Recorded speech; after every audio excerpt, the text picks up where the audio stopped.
नमस्कार, स्वागत आहे तुमचं माझ्या यूट्यूब चॅनलवर। तर आज आपण बनवतोय पौष्टिक असे मुगापासून धिरडे बनवणार आहोत आणि त्याच्यासोबत चटणी।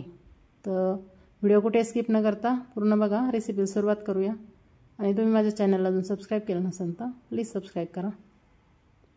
तर धिरडे बनवण्यासाठी सगळ्यात आधी इथे मी मिक्सरचं एक भांडं घेतलंय, त्याच्यामध्ये आपल्याला भिजवलेले मूग ॲड करायचे। इथे मी मूग भिजवून घेतले आणि मोड आलेले मूग आहेत।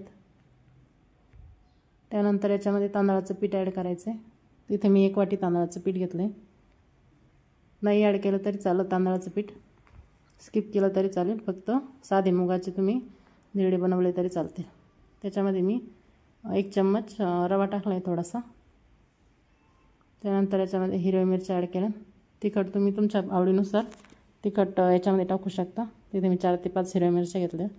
त्यानंतर थोडासा लसूण घ्यायचा आहे,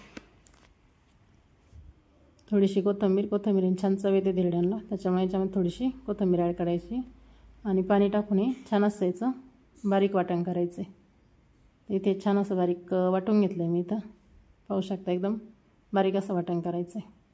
आता हे एका बाउलमध्ये काढून घेऊ।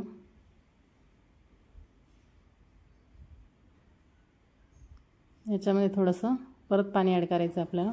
तर जे मिक्सरच्या भांड्यामध्ये आपण दळले त्याच्यामध्येच पाणी घ्यायचं आहे, म्हणजे मिक्सरच्या भांड्याला जेवढं लागले ते पण याच्यामध्ये ॲड होईल।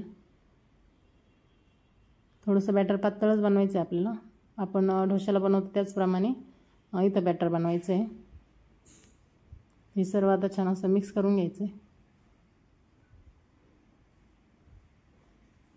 हे पहा, या पद्धतीने बॅटर बनवायचं आहे। जास्त पातळ पण नाही, जास्त घट्ट पण नाही, या पद्धतीने इथे बॅटर बनवायचं आहे। ह्याच्यामध्ये चवीप्रमाणे मीठ ॲड करायचं। इथे अर्धा चम्मच मी मीठ घेतलं आहे। आधी सर्व एकत्र मिक्स करून एक 5-10 मिनटं आपल्याला असंच ठेवायचं आहे। हे पहा, या पद्धतीने बॅटर बनवून घ्यायचं आहे। तर 10 मिनटं झाकण ठेवून असंच ठेवून देऊ। त्यानंतर आपण चटणी बनवायला घेऊ। तर चटणीसाठी मी ते 1 टोमॅटो, 1 कांदा, हिरवी मिरची, लसूण आणि थोड्याशा डाळ्या घेतल्या। त्याच्यात तुम्ही ओलं खोबरं पण ॲड करू शकता, पण मी खोबरं न टाकताच बनवत आहे।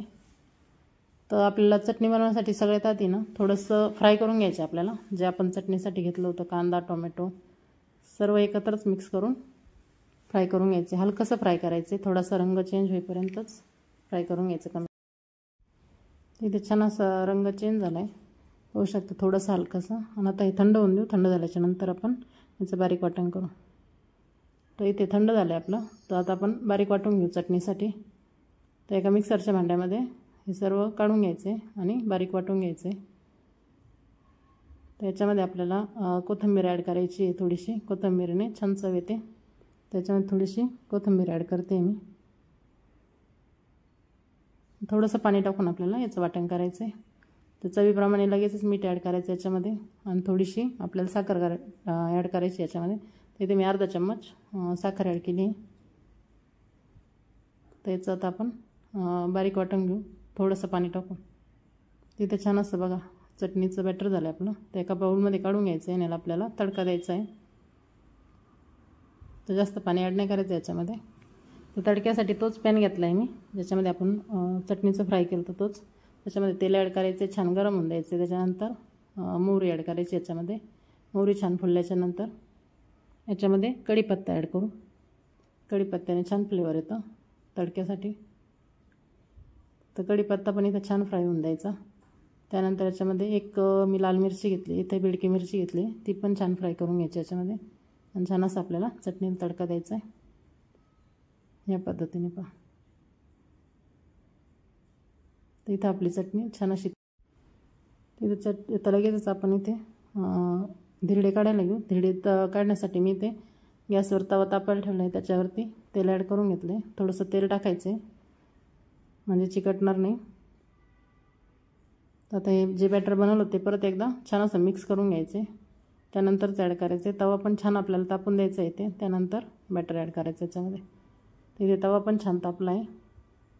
आता आपण छान असं बॅटर पसरून घेऊ तव्यावरती। जास्त आपल्याला पसरायचं नाही, हलक्या हातानेच स्प्रेड करायचं आहे, या पद्धतीने पहा।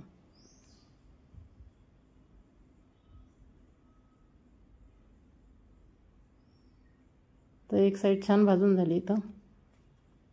तर आता पलटी करून घेऊ आपण. दुसरी साईड पण ह्याच पद्धतीने भाजून घ्यायची आपल्याला. हे पहा छान अशी एक साईड भाजली आपली.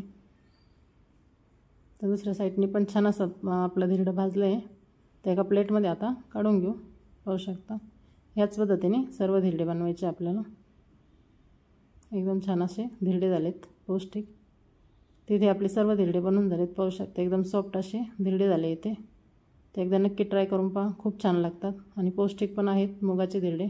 तुम्ही लहान मुलांच्या डब्यासाठी नाश्त्यासाठी झटपट असे बनवू शकता. त्याच्यासोबतच चटणी. हे पहा एकदम छान अशी धिरडे आणि चटणी झाली आहे. रेसिपी आवडल्यास नक्की लाईक करा, शेअर करा आणि चॅनलला माझ्या सबस्क्राईब करा. धन्यवाद.